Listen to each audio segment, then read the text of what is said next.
প্রচন্ড মাথা ব্যথা ছিল, বুকে ব্যথা, পেটে ব্যথা ছিল। জি, আলহামদুলিল্লাহ অনেকটাই সুস্থ। মাথা ব্যথা, বুকে ব্যথা, পেটে ব্যথা অনেকটাই স্বাভাবিক। আমি কখনো দেখি নাই যে কবিরাজ থেকে আইসা ওনারা পরিপূর্ণ সুস্থতা আসে। রুকিয়ার দ্বারা মোটামুটি অল্প সময়ের ভিতরে পরিপূর্ণ সুস্থতা এবং আসসালামু আলাইকুম রহমতুল্লাহ।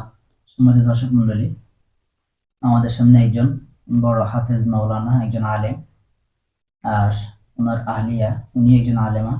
ওনারা আসছেন, ওনার আহলিয়ার জিনের প্রবলেম আমরা রুকিয়া করাইছি, আলহামদুলিল্লাহ আল্লাহ তাআলার ইচ্ছা এখন সুস্থ হয়েছেন।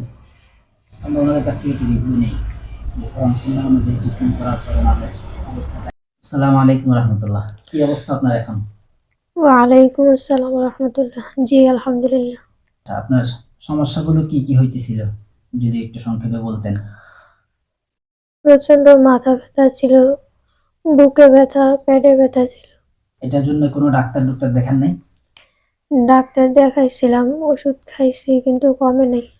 কতদিন যাবত এই সমস্যাটা ছিল? প্রায় 2-3 মাস। এরপরে কোনো কবিরাজ দেখাইছিলেন? জি। দেখানোর পর কি কোনো সুস্থ হন নাই? জি না। এখন তো আপনারা আল্লাহ তাআলার ইচ্ছায় আমাদের যে কোরআন সুন্নাহ অনুযায়ী রুকিয়া করাইছেন, রুকিয়া করানোর পর এখন আপনাদের কাছে কিরকম লাগতেছে? জি, আলহামদুলিল্লাহ অনেকটাই সুস্থ। মাথা ব্যথা, বুকে ব্যথা, পেটে ব্যথা অনেকটাই স্বাভাবিক। আলহামদুলিল্লাহ। আর আমরা যখন রুকিয়া করছি, রুকিয়া করা অবস্থায় তো 3টে জিন হাজির হয়েছিল। ওনার স্বামী আছে, আমরা ওনার সাথে একটু কথাটা বলি। আসসালামু আলাইকুম রহমতুল্লাহ, কি অবস্থা? ওয়ালাইকুম আসসালাম রহমতুল্লাহ বরকাত। আলহামদুলিল্লাহ। রুকিয়া চলা অবস্থায় তো দেখলেন যে 3টা জিন হাজির হয়েছে। জি, আচ্ছা, আপনার অনুভূতিটা কি যদি কিছু বলার থাকে দর্শকদের উদ্দেশ্যে? মানে মানুষ তো অনেকেই অনেক জায়গায় যায় কবিরাজ দেখায়, কিন্তু আমি কখনো দেখি নাই যে কবিরাজ থেকে আইসা ওনারা পরিপূর্ণ সুস্থতা আসে। রুকিয়ার দ্বারা মোটামুটি অল্প সময়ের ভিতরে পরিপূর্ণ সুস্থতা এবং কুফরি কালাম, এটা তো আসলে এমনি মানুষের ইমানের প্রতি প্রবলেম, যে একত কুফরি কালামের দ্বারা মানুষের ইমান চলে যায়, আর একত এটার দ্বারা মানুষ পরিপূর্ণ সুস্থতা আসে না, হয়তো সীমিত সময়ের জন্য মানুষ সুস্থ হয়, পরবর্তীতে আবার দেখা দেয়।